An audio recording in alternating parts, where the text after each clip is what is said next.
ठीक है। और अगर किसी का कोई सवाल हो तो मैं जो हूँ यूट्यूब पे वीडियो भी डाल दूंगा, ठीक है। आप लोग जो है वहाँ से देख सकते हैं, और मैं लिंक भी आप लोगों को वो जो व्हाट्सएप ग्रुप बना है उस पर शेयर करवा दूंगा, ठीक है, ताकि आप लोग उस पर जो है ओपन करके इसकी रिकॉर्डिंग चेक कर लें। तो ये पूरी जो है यूट्यूब पर भी आ जाएगी, मसला नहीं है, ठीक है।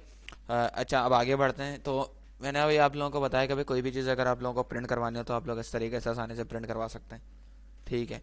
उसके अलावा अगर मुझे कोई चीज़ और प्रिंट करवानी है, यानी कि मुझे एक और चीज़ प्रिंट करवानी है जो कि मैं चाह रहा हूँ कि इसके नीचे आ जाए। इसको पहले मैं रिफ्रेश करता हूँ, ठीक है। हेलो वर्ल्ड आ रहा है, मैं चाह रहा हूँ कि इसके नीचे आ जाए भाई, हेलो वर्ल्ड के नीचे आ जाए फॉर एग्जांपल PHP लिखा हुआ, ठीक है। तो उसके लिए मैं आऊँगा अपने कोड पे,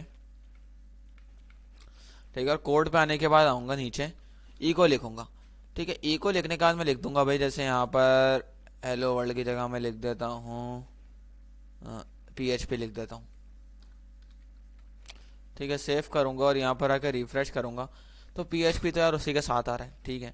तो भाई कोई भी चीज़ अगर आपको न्यू लाइन में लिखनी हो तो न्यू लाइन एक करेक्टर्स होते हैं हमारे पास हर प्रोग्रामिंग लैंग्वेज में, ठीक है। उसकी जो शॉर्टकट की होती है वो होती है \n, ठीक है। \n जो हमारे पास समझ लो सिंबल है ये न्यू लाइन करने के लिए। अगर मैं यहाँ पर आऊँ तो ये नहीं आ रहा, ठीक है। \n अगर आप लोगों के पास काम नहीं करें, क्योंकि ये जो है मैंने जैसे बताया था कि भाई हाइपर टेक्स्ट लैंग्वेज है, ठीक है, हाइपर टेक्स्ट प्रेड प्रोसेसर। तो इसमें इसलिए जो ये \n को सपोर्ट नहीं कर रहा। अगर मैं प्रोग्रामिंग लैंग्वेज की बात करूँ तो \n उसमें सपोर्टेड है। इसमें \n अगर सपोर्ट नहीं कर रहा तो हम लोग लगाएंगे एक टैग जो कि br का टैग होता है, ठीक है। जिसने HTML पढ़ी उसको पता होगा, br का मतलब होता है ब्रेक रॉ, ठीक है। रॉ को ब्रेक करके जो न्यू लाइन पर वो लेकर आएगा। अब देखना, ठीक है, अब न्यू लाइन पर आ गया। \n अगर इनकेस किसी वजह से काम नहीं करता तो आप लोग जो है br का टैग भी लगा सकते हो, ठीक है। br का टैग इसलिए इसमें लगाना पड़ा क्योंकि ये hyper text markup, hyper text language हो गई, हाइपर टेक्स्ट प्री प्रोसेसर, जैसे हम लोगों ने इसकी फुल फॉर्म भी देखी थी, ठीक है। तो ऐसा मसले की बात नहीं है। उसके अलावा मैं चाह रहा हूँ कि भाई कोई मैं जो हूँ वेरिएबल बना लूँ जिसमें मैं फर्स्ट नेम अलग स्टोर करवा दूँ, लास्ट नेम अलग स्टोर करवा दूँ। ये एक पूरे जो समझ लो कोई भी समझ लो एक वो है इंसान है, ठीक है। उसकी जितनी भी डिटेल्स है ना वो मैं अलग अलग वेरिएबल्स में स्टोर करवाना चाहूँ। तो उसके लिए मैं सबसे पहले तो भाई इसको हटाता हूँ या इसको कमेंट कर देता हूँ ताकि आप लोगों के पास सेव हो जाए, ठीक है। कमेंट करने के बाद जो यहाँ पर आप लोग लिखोगे भाई सबसे पहले वेरिएबल बनाने के लिए मैं बात करूँ तो PHP में हमारे पास वेरिएबल बनता है डॉलर के साइन से, ठीक है। डॉलर, और डॉलर के बाद हम लोग देते हैं वेरिएबल का नाम। वेरिएबल का नाम जैसे मैं दे देता हूँ भाई नेम, ठीक है, या F नेम दे देता हूँ, ठीक है, जिसमें हमारा फर्स्ट नेम आ जाएगा, या फर्स्ट नेम के नाम से बना लेता हूँ। इज इक्वल टू जो ही मुझे फर्स्ट नेम इसमें स्टोर करवाना है मैं वो लिखूंगा। जैसे मैं फर्स्ट नेम में लिख देता हूँ भाई हादी, ठीक है। और टर्मिनेटर जो लाजमी लगा दें, ठीक है। इसको बेसिकली हम लोग कहते हैं सेमी कॉलन, और ये हर प्रोग्रामिंग लैंग्वेज में टर्मिनेटर कहलाता है, जिससे हम लोग बताते हैं कंपाइलर को कि भाई इधर जो है लाइन ब्रेक हो रही है, यानी कि सॉरी कोड की लाइन जो है ख़त्म हो रही है, ठीक है। इसी तरीके से मैं जो लास्ट नेम का भी वेरिएबल बना लूँगा। लास्ट नेम की जो मैं वैल्यू दूंगा वो दे दूंगा भाई हादी और रहमान दे देते हैं यहाँ पे, ठीक है। मैंने दो वेरिएबल बना लिए। इसी तरीके से मैं दे दूंगा भाई सिटी की, ठीक है। सिटी में मैं दे दूंगा भाई कराची। इसके बाद मैं वापस से आऊँगा यहाँ पे और यहाँ पर आने के बाद दूंगा डॉलर एज। एज में मैं दूंगा भाई नंबर में, ठीक है। अब नंबर में आप लोग जो कुछ भी दे सकते हो, ठीक है, क्योंकि नंबर होता है। अब एज जाहिर सी बात है कि भाई आपके पास जो पॉइंट में तो होगी नहीं, ठीक है। इस तरीके से उसी तरीके से अगर मैं हाइट की बात करूँ तो हाइट में दे दूंगा जैसे 5.8। इस तरीके से आप लोग हाइट दे दोगे। अभी हाइट जो हमारे पास आ गई फ्लोट में, ठीक है, डबल भी आप लोग इसको कह सकते हो। तो एक पूरी जो है मेरे पास डिटेल्स आ गई मेरी, ठीक है। जैसे मैंने फर्स्ट नेम ले लिया, लास्ट नेम ले लिया, एज ले ली, हाइट ले ली और सिटी ले ली, ठीक है। तो अब मुझे इसको प्रिंट करवाना है। तो प्रिंट करवाने का जो तरीका यही है कि भाई इको आप लोग लिखोगे सबसे पहले, और मुझे जैसे फर्स्ट नेम प्रिंट करवाना है तो मैं फर्स्ट नेम का जो वेरिएबल है उसको कॉल करवा लूँगा यहाँ पर, ठीक है। मेरे पास ऑप्शन भी आ रहा है, ये मैंने कॉल करवाया। मैं यहाँ पर आके रिफ्रेश करूँगा तो जो ही मैंने फर्स्ट नेम के अंदर वैल्यू स्टोर करवाई है वो आ जाएगी यहाँ पर। मैं आता हूँ यहाँ पर और फर्स्ट नेम के जगह जो है मैं लिख दूंगा लास्ट नेम। तो ऑब्वियस सी बात है कि मेरे पास जो लास्ट नेम की वैल्यू है वो आ जाएगी, ठीक है। मैं चाह रहा हूँ कि सारी वैल्यूज़ आ जाएं। तो भाई क्या करूँगा मैं, भाई मैं बार बार इको लिखूंगा, ठीक है। Echo dollar first name, dollar last name, normal आदमी ये करेगा, ठीक है। लेकिन जो स्टैंडर्ड लेवल पे काम करता है वो ऐसे नहीं करेगा, वो आपका काम ऐसे करेगा कि भाई आप इको लिखोगे, उसके बाद दोगे dollar first name. Dollar first name की आप वैल्यू ठीक है ऑलरेडी सेट करी हुई है।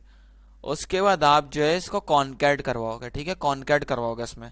कॉन्कैटिनेशन बेसिकली अगर किसी ने एक्सेल पढ़ा हो तो एक्सेल में पढ़ाते हैं कॉन्कैटिनेशन किसको कहते हैं, तो कॉन्कैटिनेशन में बता भी देता हूँ। कॉन्कैट बेसिकली मिलाने को कहते हैं, दो वर्ड्स को मिलाना को कहते हैं हम लोग कॉन्कैटिनेशन। जैसे फर्स्ट नेम और लास्ट नेम अलग अलग चीज़ हैं, ये दोनों अलग अलग जो है वेरिएबल्स में आ रहे हैं हमारे पास, ठीक है।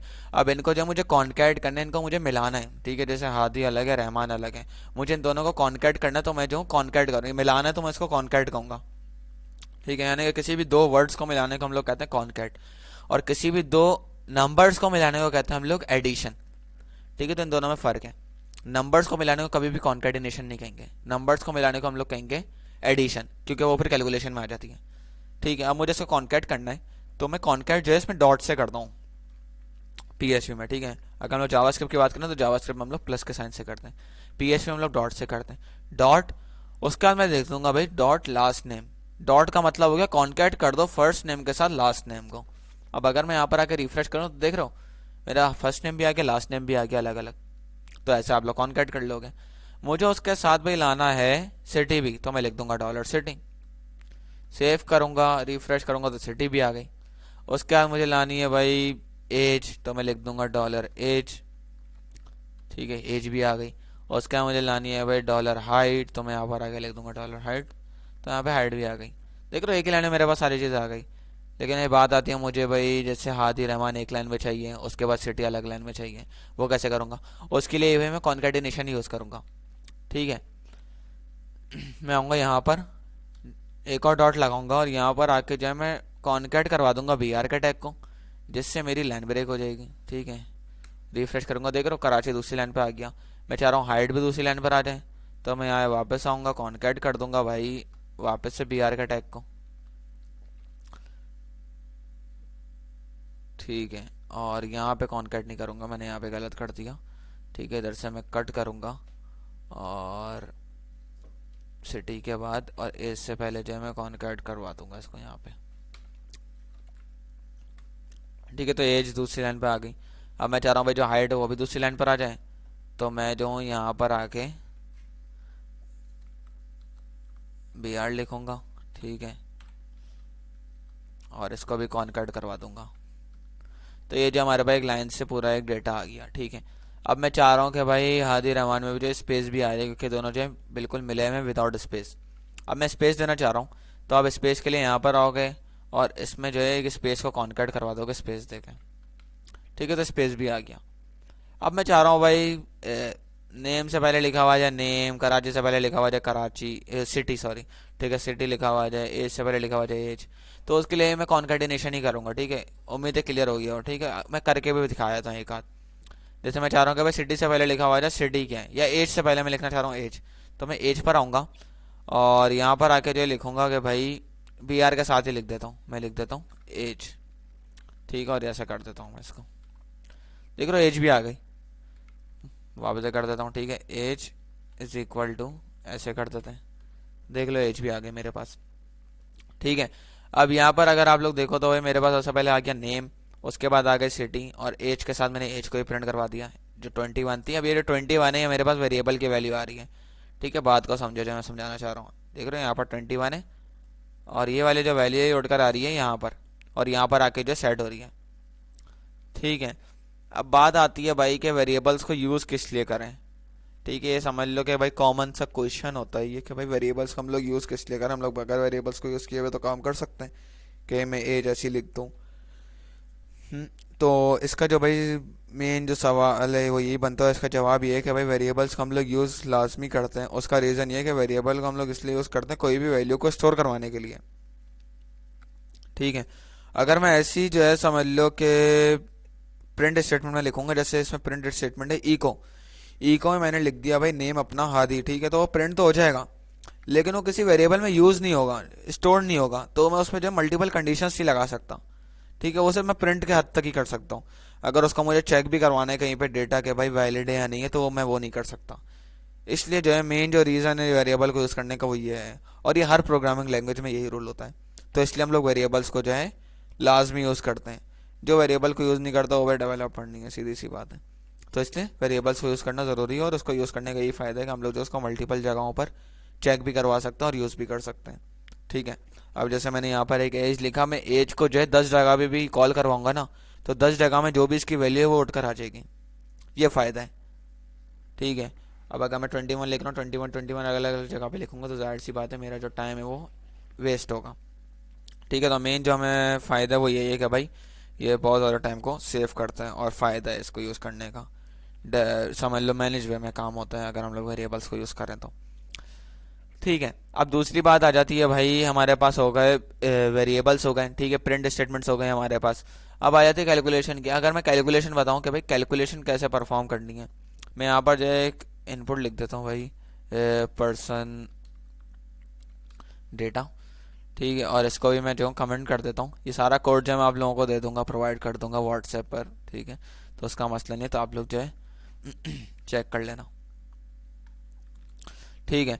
अब यहाँ पर अगर मैं बात करूँ कि भाई बेसिक कैलकुलेशन की, तो कैलकुलेशन में बेसिक कैलकुलेशन में हमारे पास आ जाती है सबसे पहले तो है प्लस माइनस मल्टीप्लिकेशन और डिवीजन आ जाती है। ठीक है। अब आप लोगों ने प्लस कैसे करना है माइनस कैसे करना है इसको देख लेते हैं। तो भाई प्लस माइनस मल्टीप्लिकेशन और डिवीजन में जो है समझ लो कि करना है, तो भाई सबसे पहले तो हम लोग वेरिएबल ही बनाएंगे। ठीक है। मैं दो वेरिएबल्स बना लेता हूँ, क्योंकि दो वेरिएबल्स के साथ ही हम लोग मल्टीप्लिकेशन और डिवीजन और प्लस माइनस करेंगे। मैं सबसे पहले वेरिएबल बनाता हूँ num1 का। ठीक है। यानी कि नंबर 1, और इसमें मैं दे देता हूँ कोई भी नंबर, जैसे मैं दे देता हूँ 14। ठीक है। उसका मैं बना लेता हूँ एक और $num2 का, और इसमें मैं दे देता हूँ जैसे 3। ठीक है। मैंने ऐसी रैंडम जो है नंबर ऐड कर दिए। अब इसमें जो है मैं कैलकुलेशन परफॉर्म करता हूँ।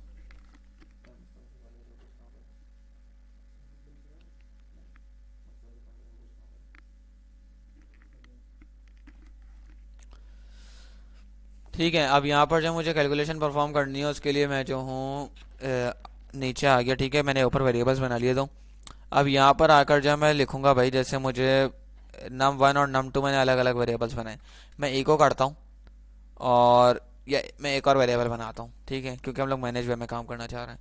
मैं बना रहा हूँ भाई सम का वेरिएबल, जिसमें मैं जो हूँ $num1,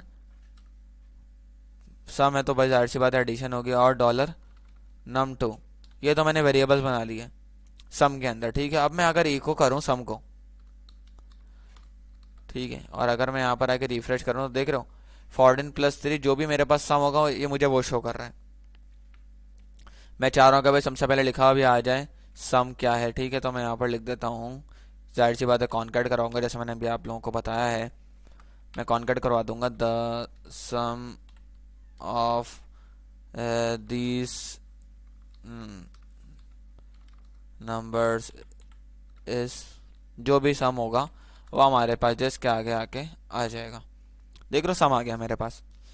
अब मैं चाह रहा हूँ कि भाई सम तो आ गया मेरे पास, माइनस भी आ जाए, प्लस आ गया, ठीक है, माइनस भी आ जाए, मल्टीप्लिकेशन भी आ जाए, डिवीजन भी आ जाए। उसके लिए मैं अलग अलग वेरिएबल बनाऊंगा, और मैं यहाँ पर आऊँगा, मैं बना देता हूँ भाई डॉलर सम बना दिया। अब बना देता हूँ dollar subtraction sub is equal to $num1 minus num2। ठीक है। सिर्फ मैं साइन चेंज कर दूंगा और कुछ नहीं है। इसी तरीके से मैं दो और बना लूंगा। यहाँ पर आके मैं बना लूंगा मल्टीप्लिकेशन मल्ट, और यहाँ पर जब मैं साइन चेंज करके कर दूंगा मल्टीप्लाई का। इसी तरीके से यहाँ पर मैं कर दूंगा डिवाइड, और यहाँ मैं कर दूंगा डिवीजन। ठीक है। और इसको मैं जो हूँ चार जगह पे कॉपी कर लूंगा, और सबके साथ जो है जाहिर सी बात है लाइन ब्रेक करूंगा, ताकि सारे मेरे पास जो वैल्यूज़ हैं वो अलग अलग लाइन में आए। ठीक है। इसको मैं कॉपी कर लेता हूँ, और यहाँ पर आकर जो है पेस्ट कर देता हूँ, तो ये मेरे पास आ गया। अब यहाँ पर जो मैं जाहिर सी बात है सब जगह जो है वेरिएबल्स को चेंज कर दूंगा। ठीक है। इधर लिख दूंगा सब्ट्रैक्शन, इधर लिख दूंगा मल्टीप्लिकेशन, और इधर लिख दूंगा डिवीजन। ठीक है। अब अगर मैं यहाँ पर आऊँ और यहाँ पर आकर दिखाऊँ तो देख लो the sum of these numbers is 17। ठीक है। सारी चीज़ें मेरे पास आ गई। मैंने दो नंबर्स क्या दिए थे, 14 और 3 दिया था, उसका जो मेरे पास आ गया भाई। सम क्या है 14 प्लस 3 का, 17। 14 में से 3 निकालो 11, ठीक है। 14 मल्टीप्लाई बाय 3 करो 42, 14 डिवाइडेड बाय 3 करो तो 4.666 जो भी फिगर बना इसने मुझे ये फ्लोट में प्रिंट करके दे दिया, ठीक है। फ्लोट या डबल जो भी बोलो। उसके अलावा ये हमारे पास हो गई कैलकुलेशन। अब कैलकुलेशन के अलावा अगर मैं बात करूं कि भाई आप लोगों की जो है कंडीशंस, जैसे मैंने बताया था कि बोलियन, जैसा मैंने बताया था कि बोल में जो है कंडीशंस लगती हैं। अब अगर मैं कंडीशन की बात करूं, कंडीशन की अगर मैं बात करूं तो भाई कंडीशन में जो है हम लोग आ जाते हैं इफ एल्स, ठीक है। और लूप्स भी मैं बात करूं तो लूप्स भी हम लोग देख लेते हैं। अब मैं अगर कंडीशन की बात करूं तो मैं कंडीशन में ऐसा कर सकता हूं कि भाई मैं जैसे, मैंने कैलकुलेशन तो कर ली, ठीक है। तो कैलकुलेशन को जो है मैं कमेंट कर देता हूँ वापस से, ठीक है, क्योंकि अलग अलग हमारे पास जो टॉपिक्स हैं कैलकुलेशन, और यहाँ पर आकर जो है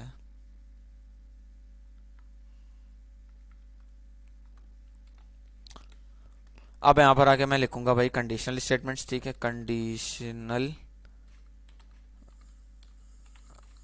स्टेटमेंट्स। अब कंडीशनल स्टेटमेंट्स हमारे पास आ जाती है इफ एल्स, ठीक है। इफ एल्स में हम लोग जाहिर सी बात है भाई कंडीशंस लगाते हैं, कंडीशन अप्लाई करते हैं। अब मैं जैसे डॉलर एक बना रहा हूँ भाई नम के नाम से वेरिएबल, जिसमें मैं स्टोर करवा रहा हूँ फॉर एग्जांपल 12 एक वैल्यू रैंडम नंबर है, ठीक है। और यहाँ पर आके मैं लिखूंगा इफ, ठीक है।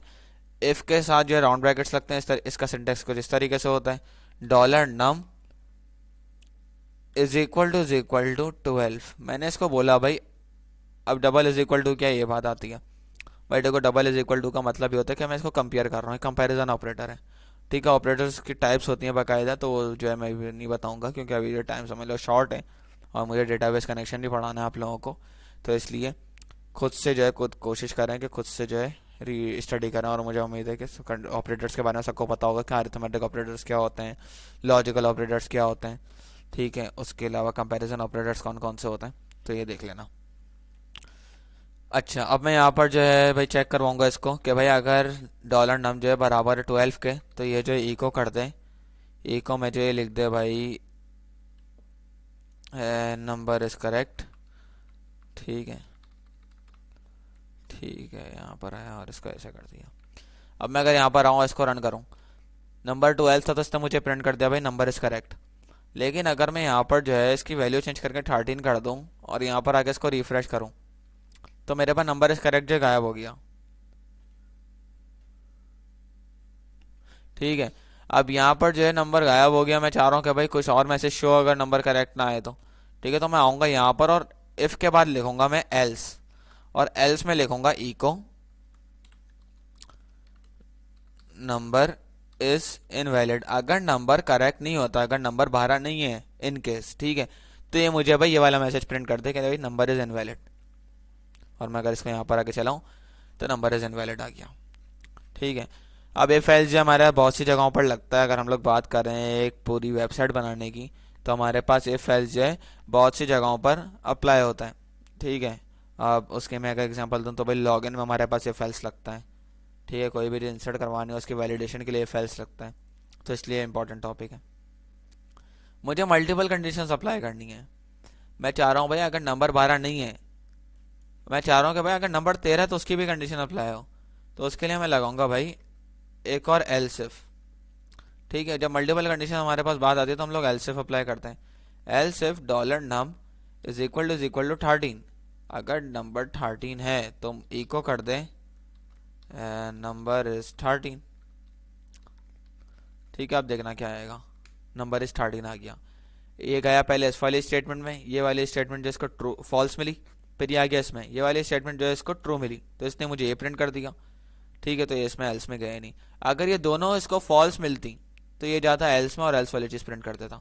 एल्स का मतलब ये अगर कुछ भी ट्रू ना हो तो एल्स वाली कंडीशन जो है प्रिंट हो जाए, ठीक है। तो इसलिए बताना था। अच्छा, अब बात आती है लूप्स की, तो भाई लूप्स हम लोग जो है यूज़ करते हैं बेसिकली कोई भी चीज़ अगर हम लोग रेपिटेशन की बात करें तो हम लोग उसके लिए लूप्स को यूज़ करते हैं, ठीक है। अब मैं आऊँगा यहाँ पर और लूप्स बता देता हूँ कुछ, ठीक है, जल्दी जल्दी से। फिर हम लोग आते हैं सीधा डेटाबेस कनेक्शन की तरफ, ठीक है। अब यहाँ पर आके लूप्स की अगर मैं बात करूँ तो भाई सबसे पहले हमारे पास जो है ना 4 किस्म के लूप्स होते हैं, ठीक है। मैं यहाँ पर जो लिख भी देता हूँ टाइप्स ऑफ लूप्स। इसको सबसे पहले जो है भाई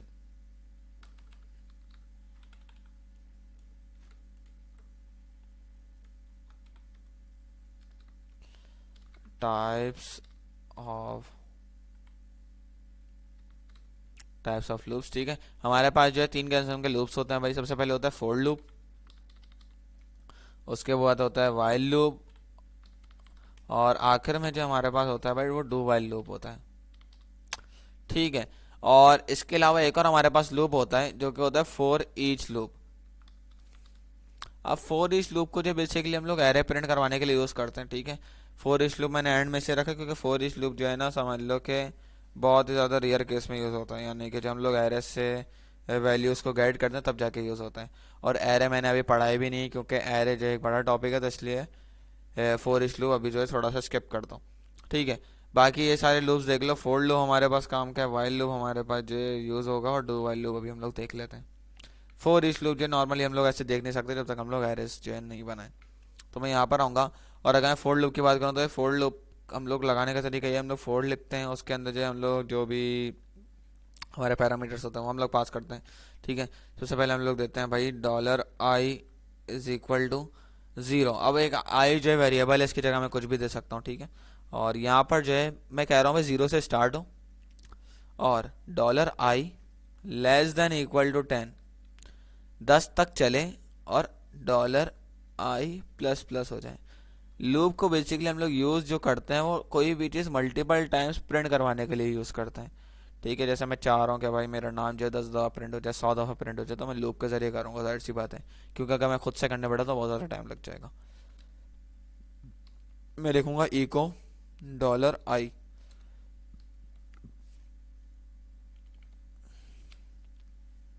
तो देखो इसने 0 से लेकर 10 तक मेरी काउंटिंग जो प्रिंट कर दी, ठीक है।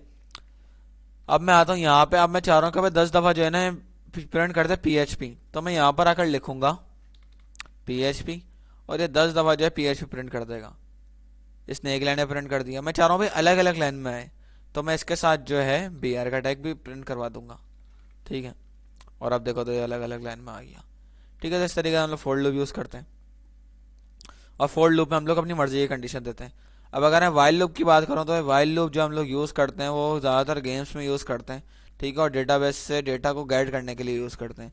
तो उसका तो कुछ सिंटेक्स जो इस तरीके से कि भाई वाइल $i <10 <10, ठीक है। और इको कर देता हूँ मैं भाई वापस से PHP, BR का टैग भी लगा देते हैं, ठीक है। और $i को ++ भी करूँगा ताकि जाहिर सी बात है मेरी जो वैल्यू है वो आगे ही बढ़े। और आई को जो है यहाँ पर डिक्लेयर भी करूँगा, ठीक है, कहाँ से स्टार्ट हो,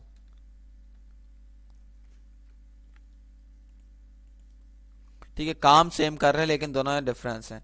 अब हम लोगों ने हार्ड कोड वैल्यूज इसमें सेट करी है, लेकिन जब हम लोग डेटाबेस से डेटा फैच करेंगे तो इसकी वैल्यू जो है बिल्कुल ही चेंज हो जाएगी, ठीक है। तो ये वाइल लूप का सिंटैक्स हो गया।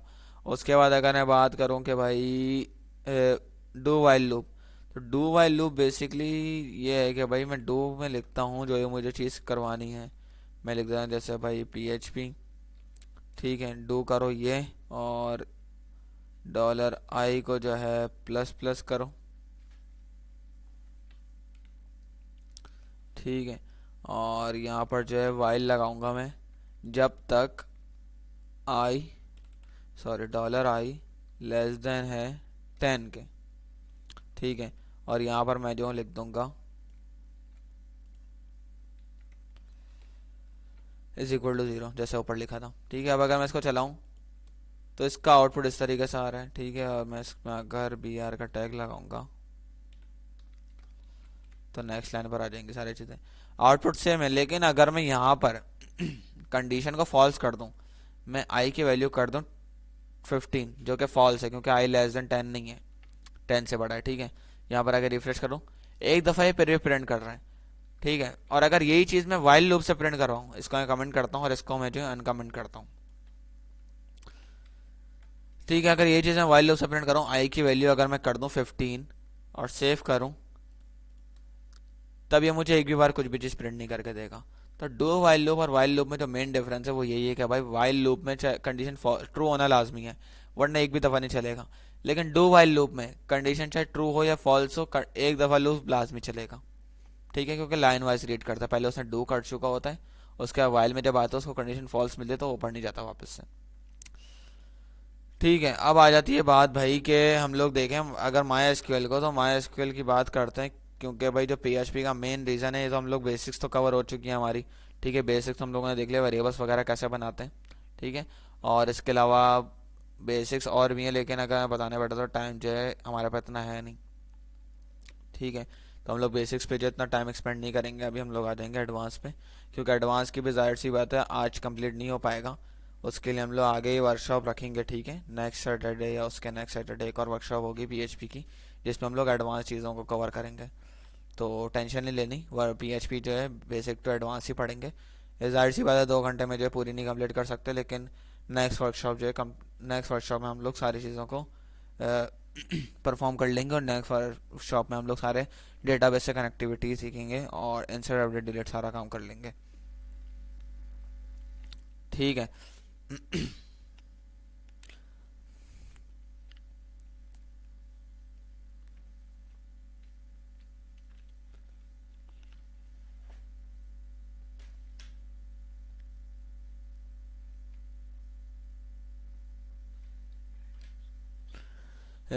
अवेश देखो, जो तुम्हारा सवाल है कि फोर लूप को हर जगह यूज़ नहीं कर सकते। देखो फोर लूप में जो है ना, जैसे मैंने बताया कि भाई हम लोग अपने स्पेसिफिक एक कंडीशन देते हैं। ठीक है, स्पेसिफिक कंडीशन से मुराद ये कि जैसे मैं चाह रहा हूँ कि भाई कि 1 से लेकर 10 तक चले, तो 10 तक ही चलेगा। जैसे मैंने बताया कि वाइल लूप हमारे पास तब यूज़ हो रही है जब हम लोग डेटाबेस से डेटा को फैच कर रहे होते हैं। इसका मतलब ये है कि भाई जब तक डेटाबेस में डेटा मौजूद है, जब तक जो है डेटाबेस में डेटा मौजूद है, तब तक मेरे से जो है ना उधर से वैल्यूज जो है गेट करते रहो, जब तक खत्म नहीं हो जाती। अगर मैं उसकी जगह ये फोर लूप यूज करूंगा तो एक स्पेसिफिक लेंथ मुझे देनी पड़ेगी, जैसे मैं 100 दे दिया और डेटाबेस में फॉर एग्जाम्पल मेरे पास 200 रिकॉर्ड्स हैं, तो मेरे पास वो से 100 ही रिकॉर्ड्स आएंगे, बाकी के नहीं आएंगे। इसलिए हर जगह अलग अलग लूप यूज करना होता है। हाँ, डू वाइल लूप ज़्यादातर जगहों पर नहीं होता, लेकिन फोर और वाइल अलग अलग जगहों पर यूज होता है। तो इसलिए एक लूप से काम नहीं होगा। लूप का काम तो दिखने में सेम है, लेकिन जब हम लोग परफॉर्म करने पे आते हैं तो अलग अलग चीज़ें हैं। आई समझ?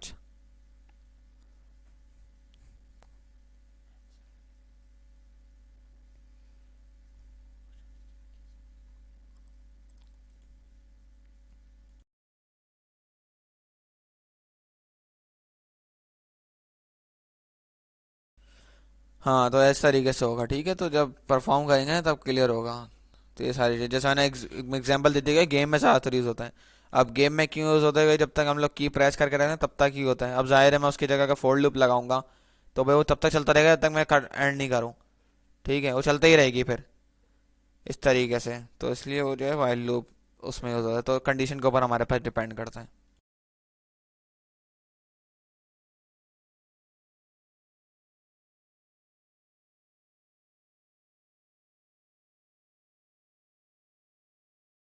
भाई देखो अनस, मसला नहीं है। ठीक है, अभी जैसे मैंने कुछ टाइम पहले कहा था कि यूट्यूब पर भी जो अपलोड हो जाएगी कल तक, तो उसका भी जो है लिंक तुम लोगों को मिल जाएगा व्हाट्सएप ग्रुप पर ही।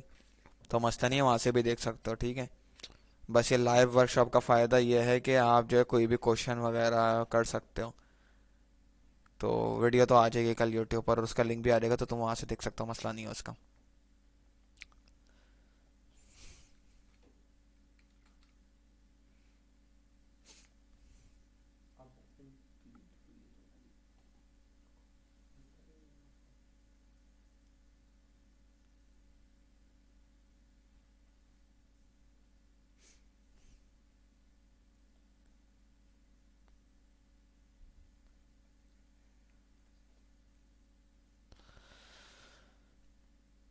अच्छा, अगर मैं बताऊं तुम लोगों को कि भाई डेटाबेस का कनेक्शन कैसे बनाना है, तो डेटाबेस के कनेक्शन से पहले जो हमारे पास आ जाता है फॉर्म की बात। ठीक है, तो मैं यहाँ पर आऊँगा, form dot P H P लिखूंगा।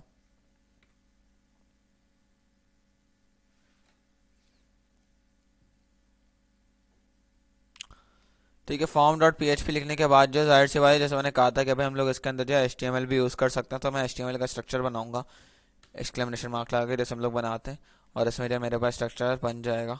ठीक है, स्ट्रक्चर बनाने के बाद जो है मैं इसमें टाइटल दे देता हूँ फॉर्म। ठीक है, और इसमें मैं सबसे पहले एक सिंपल सा फॉर्म बनाता हूँ। ठीक है, मुझे जैसे फॉर्म बनाना है भाई, मैं यहाँ पर आता हूँ, लिख देता हूँ भाई फॉर्म, मेथड पोस्ट रखूँगा। ठीक है,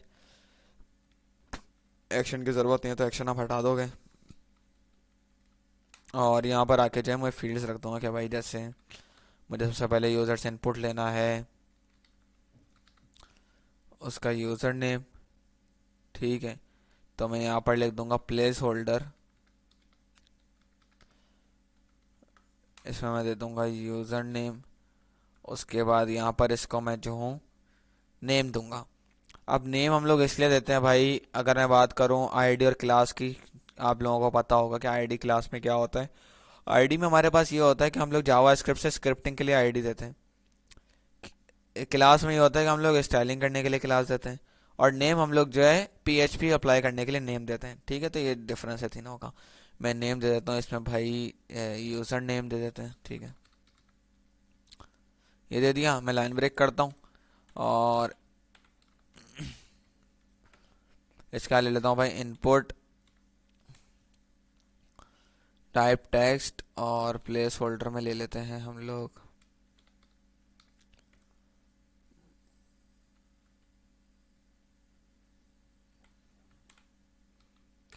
हाँ, प्लेस होल्डर में हम लोग ले लेते हैं इसकी भाई ईमेल, और यहाँ पर नेम भी पास कर देते हैं ईमेल। ठीक है, और इसके बाद जो है मैं एक और दो तीन और ले लेते हैं। ठीक है, एक इनपुट ले लेते हैं,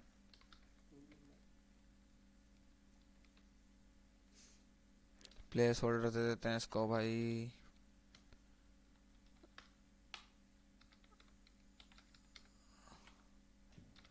कांटेक्ट नंबर, नेम दे देते हैं सी नंबर। ठीक है, और यहाँ पर भी जो है दो बी आर लगा देंगे। इसके बाद जो है इनपुट टाइप टेक्स्ट, यहाँ पर ले लेते हैं प्लेस होल्डर,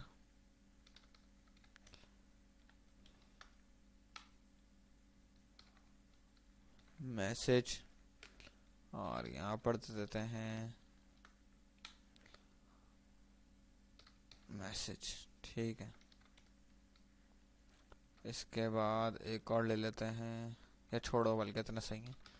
अब यहाँ पर जो हम लोग दे देंगे बटन, और बटन में मैं दे देता हूँ सबमिट। ये एक फॉर्म है बेसिकली। ठीक है, जिसमें हम लोग यूज़र से फिल करवाएंगे। तो मैं यहाँ पर जो है नेम इसको भी दे दूंगा BTN सबमिट। ठीक है, अब मैं अगर इसको रन करूँ, मैं आऊँगा सबसे पहले तो ये बैक, और यहाँ पर आकर इसको रिफ्रेश करूँगा और form dot P H P में आऊँगा। ठीक है, form dot P H P पर आऊँगा तो भाई मेरे पास ये एक सिंपल जो मैंने फॉर्म बनाया वो मुझे शो हो रहा है। और अगर मैं सबमिट पे क्लिक करूँगा तो भाई कुछ नहीं होगा। ठीक है, अच्छा, और सब जगह मैं ये रिक्वायर्ड भी लगा दूंगा ताकि भाई एक रिक्वायर्ड लग जाए, और इसको मैं जो सब पर अप्लाई कर दूंगा।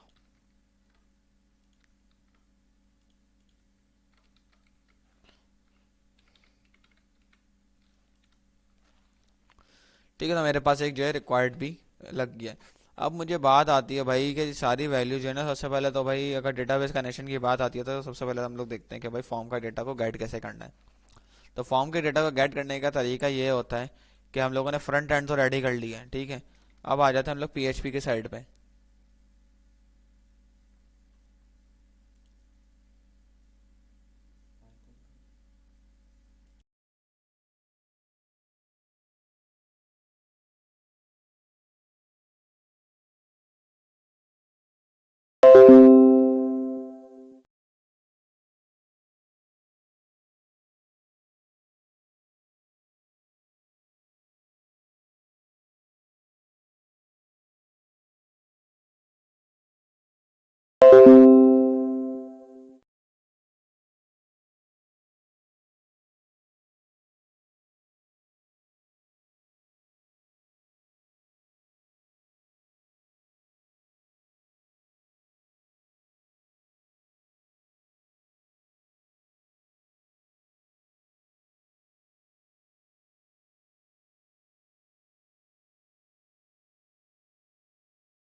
अच्छा, अब आप मुझे बता दें कि आवाज़ सही आ रही है? नेटवर्क का इशू हो गया था ये बीच में, तो इसलिए रिकनेक्ट हुआ है वापस से।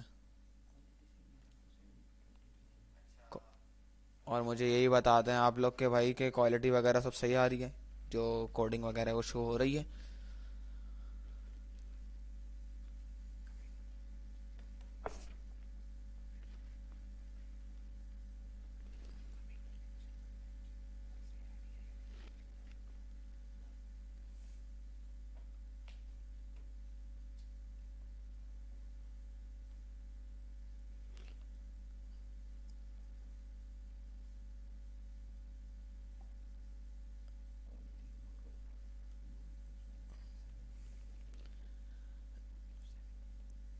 देखो अवे इसको क्वालिटी में जाकर चेंज करो, हो सकता है तुम्हारे नेटवर्क का इशू, क्योंकि मेरे पास से जो है सही आ रही है, ठीक है? तो सेटिंग में जाकर उसको सही कर लो, उसको हाई क्वालिटी में सेट कर दो। सही है। अच्छा, उसके अलावा मुझे बताना था कि भाई तो मैंने फ्रंट एंड रेडी कर ली है, ठीक है? अब मुझे इसको जो है ना डेटा इसका गेट करना था। अब डेटा गेट करने के लिए जो है मैं आऊँगा यहाँ पे, ठीक है? और यहाँ पे आने के बाद टॉप पर आऊँगा, ठीक है? और यहाँ पर आने के बाद मैं जो हूँ एक पीएचपी का टैग बनाऊँगा जैसे हम लोग बनाते हैं, ठीक है? और इसमें मैं लगाऊंगा इफ स्टेटमेंट, और इफ स्टेटमेंट के अंदर मैं लिखूंगा इस सेट। अब इस सेट एक मेथड होता है, ठीक है? इस सेट के अंदर हम लोग पास करते हैं कि भाई जो इस फॉर्म को सबमिट कर रहा है उसको हम लोग सेट करते हैं, ठीक है? मैं लिखूंगा इफ इस set dollar under score post, ठीक है? स्क्वायर ब्रैकेट्स के अंदर मैं पास करूंगा फॉर्म के बटन का नेम, ठीक है? बटन का नेम ये रहा, इसको मैं कॉपी करूंगा और यहाँ पर जो पेस्ट कर दूंगा। मैंने कहा भाई इफ इस set dollar under score post BTN submit, यानी कि जब इस पर क्लिक हो, किस पर? बटन पर जो सबमिट है, ठीक है? सबमिट बटन पर जब क्लिक हो तो हमारे पास जो है यहाँ पर आ जाए, और यहाँ पर आके इको कर दो कि भाई फॉर्म सबमिटेड, ठीक है? और यहाँ पर आके मैं जो टर्मिनेटर लगा दूंगा, और इधर आके आकर मैं रिफ्रेश करूँ और सारी चीज़ों को अगर मैं फिल करूँ,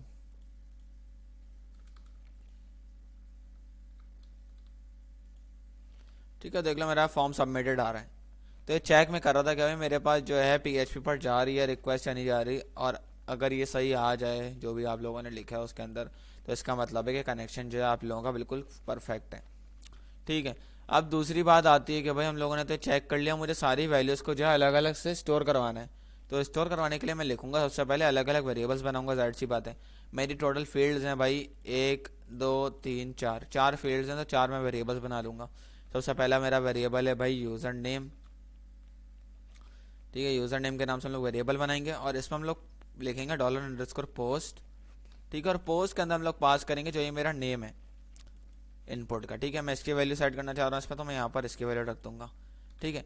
इसी तरीके से मैं 4 जगहों पर ये बना लूँगा, और सब जगह जो है अलग अलग जितने मेरी फील्ड्स हैं उन सब की जो है मैं डिटेल्स इंटर कर दूंगा, ठीक है? यहाँ पर जो है कॉन्टैक्ट नंबर है, तो यहाँ पर हम लोग कॉन्टैक्ट नंबर कर देते हैं, और यहाँ पर हम लोग मैसेज कर देते हैं, ठीक है? अब यहाँ पर अगर मैं आऊँ और इन सबको, जाहिर सी बात है मैंने सेट तो कर दिया अपने पीएचपी के अंदर, और मैं जो हूँ इसको अगर प्रिंट करवा कर देखूँ तो भाई मैं लिखूँगा इको डॉलर यूज़र नेम, ठीक है? और इसी तरीके से मैं जो हूँ कॉन्कैट करवाऊँगा जैसे हम लोग करवाते हैं, ठीक है? यहाँ पर आऊँगा और बी आर का टैग लगाऊँगा, ठीक है? डॉलर ईमेल लिखूँ, उसी तरीके से यहाँ पर आऊँगा और बी आर लगाने के बाद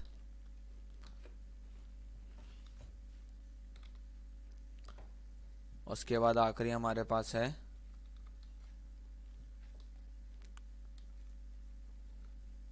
मैसेज, ठीक है?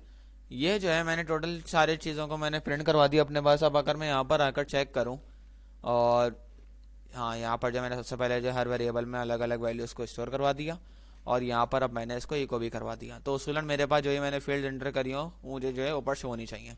अब चेक करते हैं हम लोग फॉर्म को सबमिट करके। मैंने नेम डाल दिया सिंटेक्स डेवलपर्स, ईमेल भी डाल दी, कॉन्टैक्ट नंबर हेलो, ठीक है? सबमिट करूँगा तो देख लो मुझे जो है यहाँ पर मेरी सारी चीज़ें शो हो रही हैं। यूज़र नेम और ईमेल दोनों सेम थे, इसलिए दोनों जो सेम आ रहे हैं। ठीक है, कॉन्टैक्ट नंबर, मेरे पास कॉन्टैक्ट नंबर आ गया, और मैसेज में मैंने जो ही मैसेज सेंड किया था मेरे पास वो मैसेज आ गया। ठीक है, तो इसका मतलब है सब कुछ मेरे पास जो है सही चल रहा है। और अगर मैं चाहूँ कि भाई अलग अलग लाइन पे आ जाए, अलग अलग लाइन पे तो आ रहा है, मैं चाहूँ कि भाई इसके साथ आ भी जाए कि क्या चीज़ है, तो मैं यहाँ पर आकर सिंपल लिख दूंगा कि भाई यूज़र नेम ये है। ठीक है, और इसी को जाहिर सी बात हम लोग कॉपी करेंगे, और सॉरी इसको कॉपी करेंगे, या मैं इधर आके अलग से लिख देता हूँ। ईमेल ये है, ठीक है, कांटेक्ट नंबर ये है, और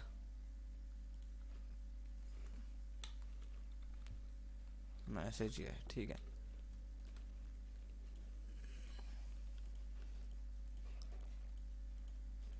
तो हमारे पास जो सारे डिटेल्स आ गई। ठीक है, तो ये समझ आ गया आप लोगों को, तो बता दें मुझे।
अच्छा है, वापस से बता देता हूँ तुम्हें, ठीक है। भाई देखो, हुआ ये है इसमें कुछ इस तरीके से कि यहाँ पर जो है हम लोगों ने सबसे पहले तो एक नेम दिया था सबमिट का, ठीक है। बटन को नेम दे दिया था सबमिट का, ठीक है। और यहाँ पर जो है अगर तुम लोग देखोगे भाई, यहाँ पर जो है मैंने इफ़ स्टेटमेंट लगाई है, और इफ़ स्टेटमेंट के अंदर मैंने लिखा है इफ़ बेसिकली कंडीशन स्टेटमेंट है, ठीक है। इस सेट का एक मेथड लगा है। अब इस सेट का मेथड का मतलब ये है कि भाई जब इस बटन पर क्लिक हो तभी ये कंडीशन ट्रू हो, ठीक है। और ये जब कंडीशन ट्रू हो तो हर चीज़ का वेरिएबल अलग अलग बन जाए, ठीक है। अब यूज़र नेम का अलग बन गया, और यूज़र नेम में जो भी इसको नेम दिया था वो मैंने यहाँ पर लिख दिया। इसी तरीके से ईमेल का बन गया और ईमेल वाला नेम यहाँ पर आ गया। इसी तरीके से कॉन्टैक्ट नंबर का और मैसेज का बन गया, और उसको सिंपल प्रिंट करवा दिया। ये हुआ है काम, ठीक है। तो इसमें कुछ कॉम्प्लेक्स चीज़ है नहीं, और इसका जो आउटपुट है वो कुछ इस तरीके से सही है। तो ये था। अच्छा, अब उसके अलावा मुझे बताना था कि भाई हम लोग अगर कनेक्शन बनाना हो तो हम लोग कनेक्शन कैसे बनाते हैं डेटाबेस से, ठीक है। जो कि बहुत ज़्यादा इंपॉर्टेंट चीज़ है, और ये एडवांस चीज़ भी है, ठीक है, जो कि लोगों को पता होना चाहिए। खास तौर पर उन लोगों को जो कि जिनकी फील्ड ही ये है, ठीक है। जो हट कर काम करते हैं वो तो फिर हट ही जाए, ठीक है। तो यहाँ पर जो है अगर मैं बताऊँ आप लोगों को भाई कनेक्शन बनाना है, तो कनेक्शन बनाने का जो तरीका ये होता है कि भाई हम लोग वेरिएबल बनाते हैं, ठीक है। और कनेक्शन का वेरिएबल हम लोग इस तरीके से बनाते हैं भाई, सबसे टॉप पर आके बनाते हैं कनेक्शन का वेरिएबल, ठीक है। यहाँ पर आओगे आप और यहाँ पर आके बनाओगे डॉलर कौन के नाम से, ठीक है। और इज इक्वल टू इसमें जो हम लोग चीज़ें देते हैं, ठीक है, इसमें हम लोग जो है सारी डेटाबेस की चीज़ें प्रोवाइड करते हैं, ठीक है। अब जाहिर सी बात है भाई हम लोगों ने डेटाबेस बनानी है, वो एग्जाम में बनानी है, ठीक है, सारी चीज़ें करनी है। तो इसमें जो देने का तरीका है वो ये है कि भाई हम लोग my S Q L I underscore connect देंगे, ठीक है। उसके बाद इसके अंदर हम लोग 4 देते हैं, ठीक है, 4 हम लोग पैरामीटर्स देते हैं। और 4 पैरामीटर्स में सबसे पहले हम लोग देते हैं भाई अपने होस्ट नेम, उसके हम लोग देते हैं यूज़र नेम, और उसके बाद पासवर्ड देते हैं, और उसके बाद डेटाबेस नेम देते हैं। ये टोटल 4 चीज़ें देते हैं हम लोग, ठीक है। और ये देने का तरीका कुछ इस तरीके से कि भाई हम लोग सबसे पहले होस्ट नेम देंगे लोकल होस्ट, क्योंकि अभी हमारा जो होस्ट का है वो लोकल होस्ट है, ठीक है। लोकल होस्ट के बाद हम लोग देंगे यूज़र नेम। यूज़र नेम हमारा जो जैम का होता है वो रूट होता है। उसके हम लोग पासवर्ड कुछ भी नहीं देते, तो खाली छोड़ देंगे। और एंड में हम लोग दे देंगे डेटाबेस का नेम, जो कि हम लोग डेटाबेस ही बनाएंगे। तो हम लोग सबसे पहले डेटाबेस बना लेते हैं। डेटाबेस बनाने का तरीका कुछ इस तरीके से हम लोग यहाँ पर PHP में एडमिन को जब तुम लोग खोलोगे तो यहाँ पर आओगे न्यू पर, और न्यू पर आने के बाद तुम लोग आओगे डेटाबेस के नेम में। डेटाबेस के नेम में आने के बाद तुम लोग जो भी डेटाबेस का नेम है वो दोगे, ठीक है। अब डेटाबेस के नेम में जाहिर सी बात है आप लोगों का स्पेस नहीं आना चाहिए, कोई स्पेशल करेक्टर नहीं आना चाहिए, ये जो है रूल्स होते हैं, ठीक है। अब मैं जो यहाँ पर जैसे डेटाबेस का नेम दे देता हूँ PHP DB दे देते हैं, ठीक है। तो ये मैंने एक सिंपल सा नेम दे दिया, और इसको जो आप लोगों ने चेंज नहीं करना है, जो है बाय डिफॉल्ट वही रहने देना है, इससे कोई फ़र्क नहीं पड़ता, ठीक है। क्रिएट कर लेनी है। तो डेटाबेस जब आप लोगों की क्रिएट हो जाएगी, उसके बाद आप लोगों ने जो है आना है डेटाबेस के अंदर, और यहाँ पर आने के बाद जो है क्रिएट करना है एक टेबल। अब टेबल का नाम मैं दे देता हूँ जैसे फॉर्म, ठीक है, सिंपल फॉर्म दे दिया मैंने, ये टेबल का नाम है मेरा। और इसके जो कॉलम्स हैं वो कुछ इस तरीके से देने हैं भाई। यहाँ पर जो है टोटल हमारे पास कितने हैं, एक यूज़र नेम, 2 ईमेल, 3 4, 4 तो हमारे पास फील्ड्स हैं जो हम लोग यूज़र से ले रहे हैं, ठीक है। उसके अलावा एक हमारे पास और ऐड हो जाएगी जो कि होगी आईडी की, जो कि हर टेबल में कंपलसरी होती है। तो हम लोग इसमें कर देंगे 5, और इसको मैं कर दूंगा क्रिएट। क्रिएट करने के बाद जो है अब ये मेरे से सारे कॉलम्स की जो है ना डिटेल्स मांगेगा। मैं सबसे पहले तो भाई दे दूंगा आईडी, ठीक है। इसको इंटीजर ही रखेंगे, और इसको जो है हम लोग ऑटो इंक्रीमेंट ऑन कर देंगे ताकि मेरी आईडी जो ऑटो जनरेट हो, और ये हर टेबल में होना लाजमी होती है, ठीक है। उसके बाद मैं दे दूंगा इसमें यूज़र नेम, ठीक है। इसकी जो डेटा टाइप हम लोग देंगे वो देंगे var4। अब var4 बेसिकली स्ट्रिंग के बराबर ही होती है। इसकी जो फुल फॉर्म होती है वो होती है वेरिएबल कैरेक्टर, और इसमें सारे स्ट्रिंग की चीज़ें ही आती हैं, जैसा अभी हम लोगों ने देखा था कुछ टाइम पहले। इसकी मैंने लेंथ दे दी 50, कि भाई मैक्सिमम जो लेंथ हो यूज़र नेम की वो हो 50। उसके बाद मैं दूंगा भाई के यूज़र नेम हो गया, उसके बाद ईमेल, ठीक है। अगर आप लोगों को लग रहा है कि स्पेलिंग मिस्टेक हो सकते हैं तो आप लोग यहाँ से कॉपी भी कर सकते हो। ईमेल var4, और ईमेल की मैं मैक्सिमम लेंथ सेट कर देता हूँ 50। और उसके बाद मैं दे देता हूँ कॉन्टैक्ट नंबर, ठीक है। यहाँ मैं दे देता हूँ कॉन्टैक्ट, और इसका ही मैं दूंगा var4, और उसकी मैक्सिमम लेंथ होगी 13, ठीक है। और यहाँ पर मैं दे दूंगा कि भाई मैसेज और इसकी var4 मैक्सिमम लेंथ इसकी कर देते हैं 150, ठीक है, क्योंकि मैसेज ज़्यादा भी हो सकता है। तो ये उम्मीद है कि आप लोगों को समझ आया हो, और जिस हिसाब से मैंने किया है स्टेप बाय स्टेप, अगर तुम लोग भी इस हिसाब से करोगे तो तुम लोगों को कोई मसला नहीं होगा, ठीक है। तो ये बेसिक्स हैं बिल्कुल।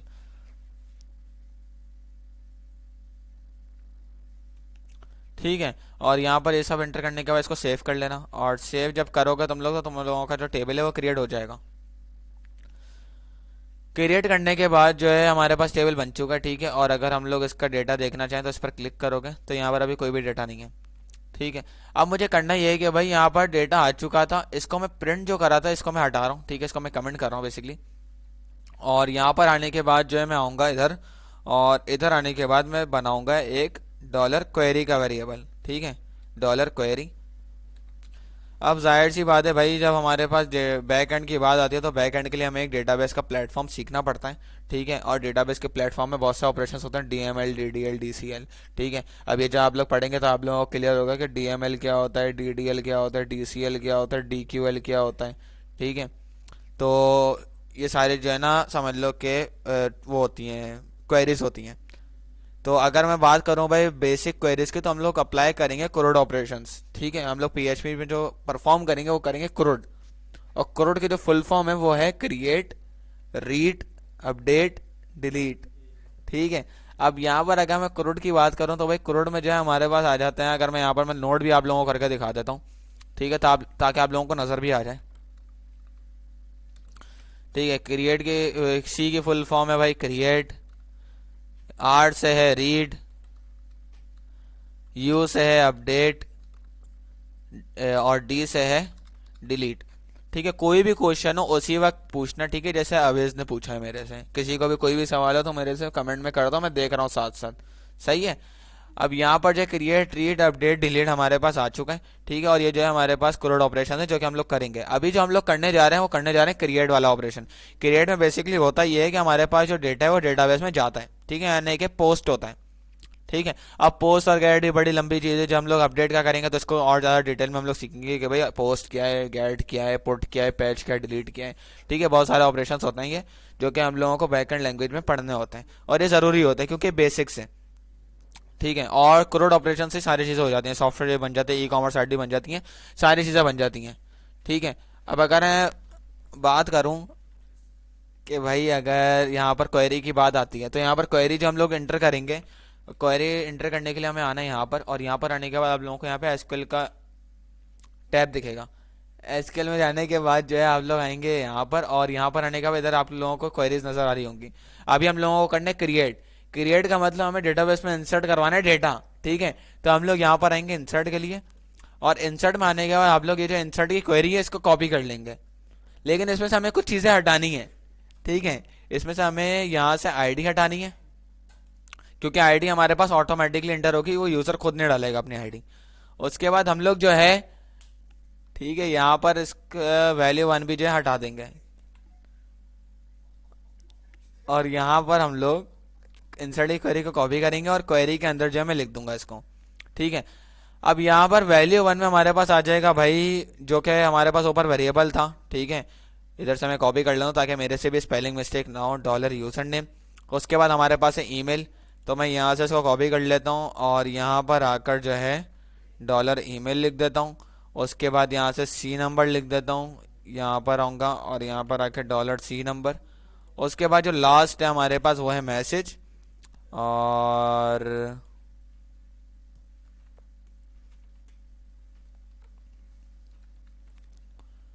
हाँ, सी नंबर, और यहाँ पर जो हमारे पास आ जाएगा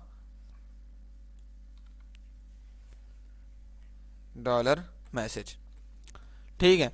तो ये जो है मैंने क्वेरी रख दी सिंपल इस तरीके से। तुम लोग भी इसी तरीके से रखना, खुद से टाइप करने की ज़रूरत नहीं है, क्योंकि जब MySQL खुद प्रोवाइड कर रहा है पूरी क्वेरी तो आप लोग खुद ही यहाँ से कॉपी पेस्ट ही करना, क्योंकि एक अगर कॉमा भी आप लोगों ने नहीं लगाया तो आप लोगों को जो है ना बहुत खतरनाक एरर आ सकता है। और PHP के एरर्स ऐसे होते हैं जो कि समझ नहीं आता किसी को भी, ठीक है, यानी कि मुश्किल एरर्स होता है। तो कोशिश करना कि यहीं से जो क्वेरीज हैं वो कॉपी पेस्ट कर लो, ठीक है। अब यहाँ पर जो एक और हमारे पास वेरिएबल बनेगा डॉलर क्वेरी के बाद, जिसका हमारे पास नाम ये होगा कि भाई डॉलर रिजल्ट, ठीक है। डॉलर रिजल्ट में हम लोग रखेंगे भाई इज इक्वल टू डॉलर, नहीं, डॉलर रिजल्ट में हम लोग रखेंगे MySQLi अंडर स्कोर क्वेरी। अब ये एक मेथड है जिसके जो है हम लोग दो पैरामीटर्स देते हैं। सबसे पहले होता है डॉलर कॉन, जिसपे हम लोगों ने कनेक्शन बनाया है। उसके बाद हमारे पास होता है डॉलर क्वेरी, ठीक है, अब ये जो है इस फंक्शन का काम कुछ इस तरीके से है कि भाई ये जो है डेटाबेस के अंदर हमारी क्वेरी को एग्जीक्यूट करता है। एग्जीक्यूट करने से मुराद ये है कि माई एसक्यूएल अंडरस्कोर क्वेरी लिखा है मैंने, ठीक है। इसका मतलब ये कि भाई मैंने इसमें दो पैरामीटर्स दिए। सबसे पहले दिया मैंने कनेक्शन, कौन सी डेटाबेस पे हिट करना है, ठीक है। मैंने डॉलर कनेक्शन में बता दिया भाई कौन सी डेटाबेस में हिट करो। मैं यहाँ पर, अच्छा मैंने एक चीज़ देना भूल गया, यहाँ पर डेटाबेस का नाम देना भूल गया, ठीक है। तो यहाँ पर आप लोग डेटाबेस का नाम भी दोगे, ठीक है। तो ये रह गया था। हाँ, मैंने यहाँ पर कहा कि भाई कौन सी डेटाबेस में हिट करो। मैंने कहा कि भाई पीएचपी डीबी में जाओ, और पीएचपी डीबी के अंदर क्या करो ये मैंने क्वेरी में बता दिया। क्वेरी में हमारे पास क्या आ गया, पीएचपी डीबी के अंदर insert into form user name email contact message, ये पूरी क्वेरी आ गई। यानी कि फॉर्म के अंदर पीएचपी डीबी के अंदर जो फॉर्म का टेबल है उसके अंदर जो डेटाबेस को इंसर्ट करो, यानी कि डेटा जो है इंसर्ट करो। समझ आ गई? कोई भी सवाल है पूछ लो, क्योंकि कॉम्प्लेक्स चीज थोड़ी सी है। अगर ये तुम लोगों को क्लियर नहीं हो तो आगे कोई फायदा नहीं है सीखने का। मुझे कमेंट में बता दो क्लियर है।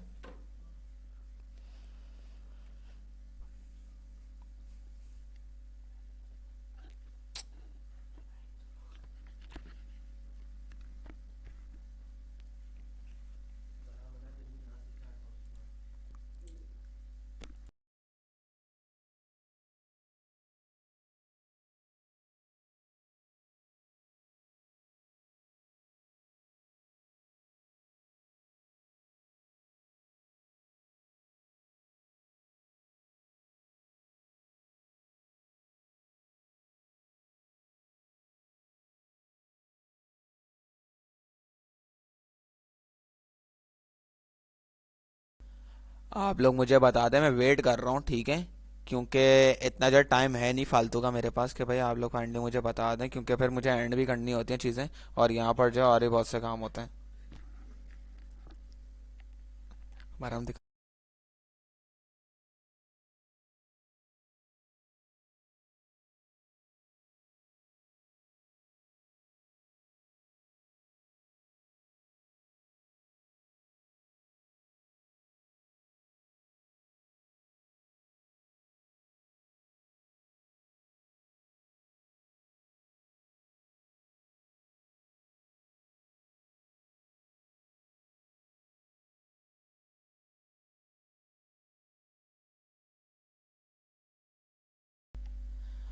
अच्छा, सॉफ्ट फॉग जो भी है इसका मुझे नाम पता नहीं है, ठीक है।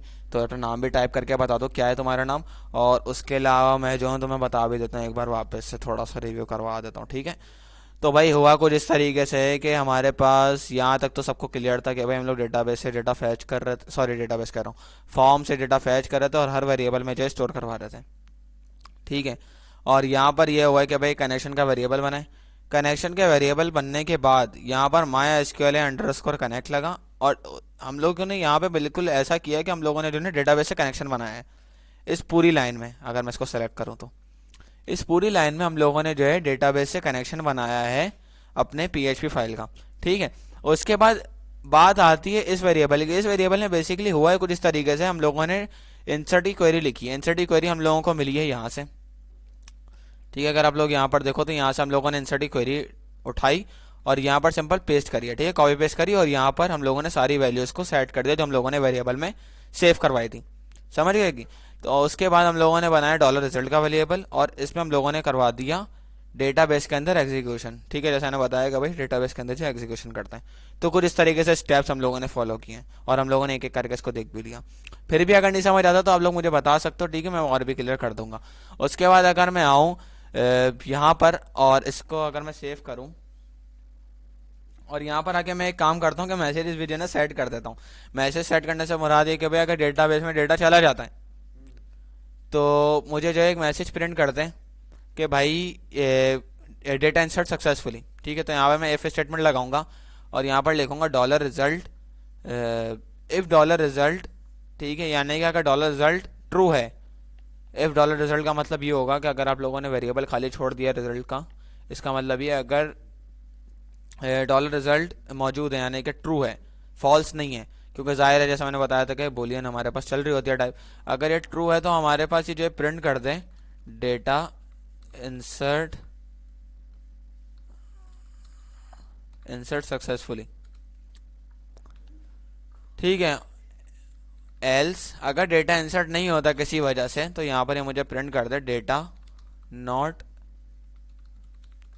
इंसर्टेड। ठीक है, अब मैं आऊँगा यहाँ पर और ऑलमोस्ट जो मेरा कोड है वो कंप्लीट है। तो अब मैं इसको चेक करता हूँ रन करके कि मेरा कोड कैसा काम कर रहा है। ठीक है, यहाँ पर आऊँगा, इसको रिफ्रेश करूँगा और यहाँ पर जो मेरे पास सिंटेक्स एरर आ रहा है ऑनलाइन 3 पे। और जो सिंटेक्स एरर आता है बेसिकली आपको इस वजह से आता है कि आप लोग जो है टर्मिनेटर नहीं देते कहीं पर। ठीक है, तो अगर मैं यहाँ पर देखूँ मेरा जो एरर आ रहा है वो आ रहा है यहाँ पर, और यहाँ पर देख रहा हूँ मैंने टर्मिनेटर नहीं दिया हुआ डॉलर कॉन वाले वेरिएबल के आगे। ठीक है, जो लाइन थी मेरी टॉप वाली इसमें मैंने टर्मिनेटर नहीं दिया था। तो टर्मिनेटर आप लोगों को देना लाजमी होता है।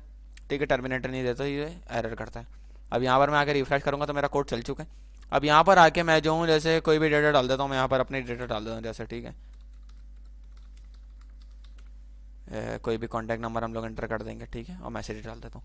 अब मैं अगर सबमिट करूँगा और देखो मेरे पास यहाँ पर आ गया डेटा इंसर्ट सक्सेसफुली।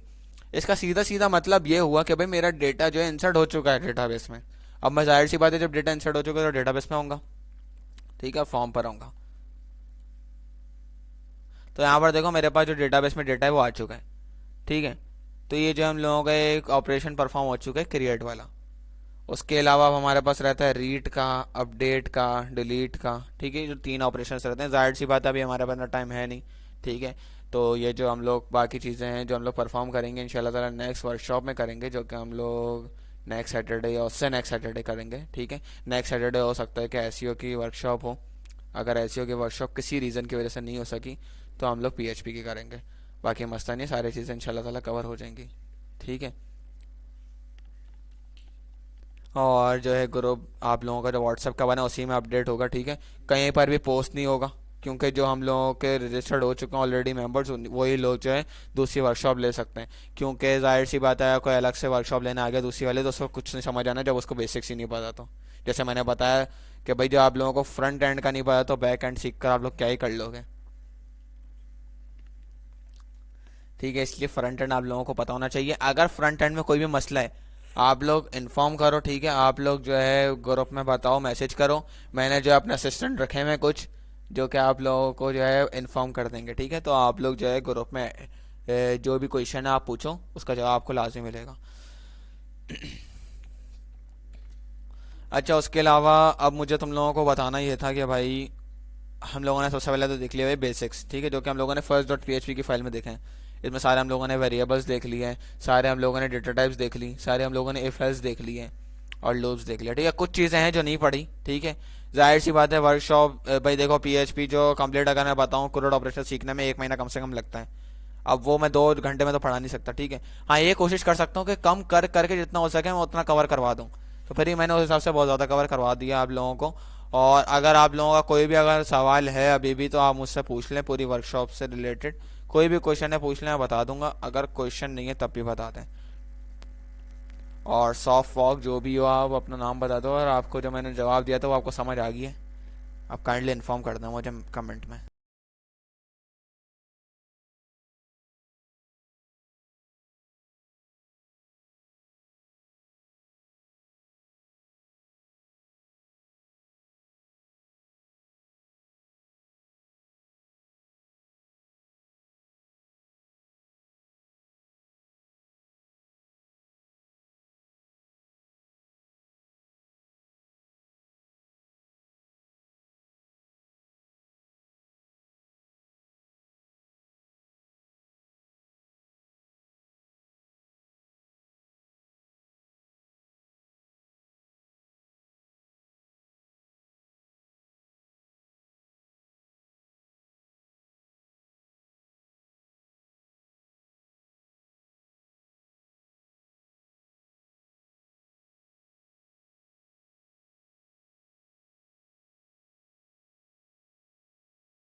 अच्छा, अब्दुल्ला शाह का पहला सवाल है भाई कि इंसर्ट इनटू की क्वेरी एसक्यूएल में डिफरेंट एंड पीएचपी में डिफरेंट। भाई देखो, एसक्यूएल और माई एसक्यूएल जो है ना अलग अलग है अब्दुल्ला, ठीक है, इसको पहले क्लियर करो।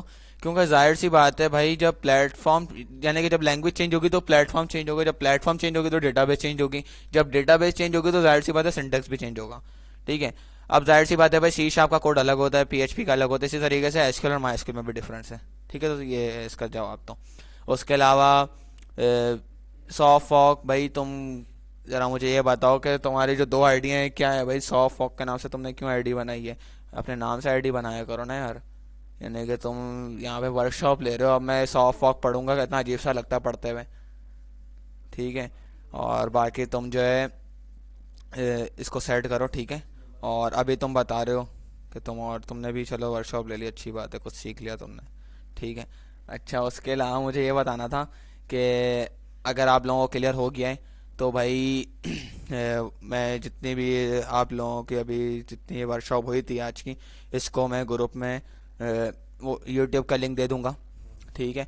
बाकी मसला नहीं है, यूट्यूब का आप लोगों को लिंक आ जाएगा, उसमें आप लोग जो है जाकर चेक कर सकते हैं, ठीक है। और यूट्यूब पर जो हमारी अपडेट्स भी आती रहती हैं, जैसे फेसबुक में आती हैं, व्हाट्सएप में आती हैं।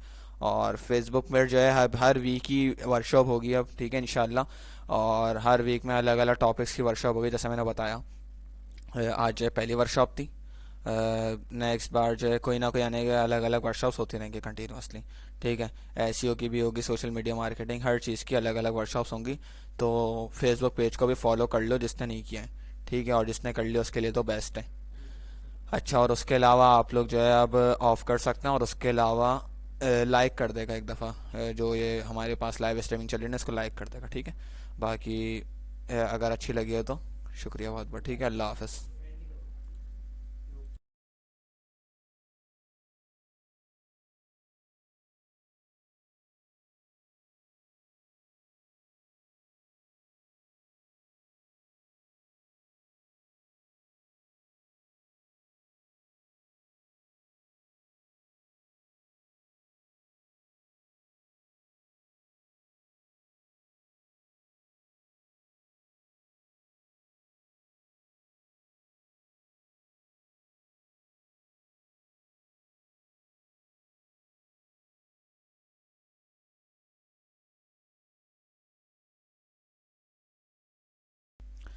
अब्दुल्ला, तुम ज़रा मेरे पास मंडे को आओ, मैं तुम्हें बता दूंगा, ठीक है, बैठ कर आराम से। क्योंकि तुम्हारे सवालात ऐसे हैं ना कि जिसका जवाब मैं ऑनलाइन नहीं दे सकता, ठीक है। तो इसलिए तुम ज़रा मंडे को आ जाना, जो भी सवाल है तुम मेरे से डिटेल में पूछना, मसला नहीं है, ठीक है। बाकी और किसी का कोई सवाल है तो वो पूछ ले, उनका मैं जवाब दे दूंगा, उनको नहीं बुलाऊंगा मैं।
अच्छा, मैं आप लोगों को जितना भी इस वर्कशॉप में हम लोगों ने कोड किया है, सारी चीज़ें करी है, सारी मैं आप लोगों को चीज़ें व्हाट्सएप ग्रुप में प्रोवाइड कर दूंगा। और कल तक जो है आप लोगों के पास स्क्रीन रिकॉर्डिंग भी आ जाएगी, जो हम लोगों ने आज वर्कशॉप में करी है, ठीक है। पूरी वीडियो आपके पास आ जाएगी यूट्यूब की। तो आप लोग किसी को भी अगर रिवीजन करना हो तो आप वहाँ से कर सकते हो, ठीक है। तो कल तक आप लोगों को इंशाल्लाह ताला अपडेट हो जाएगा। बाकी सवालात मैंने देख लिया, उनके जवाब भी सबको दे दिए। बाकी इंशाल्लाह ताला नेक्स्ट वर्कशॉप में आप लोगों से मुलाकात होती है।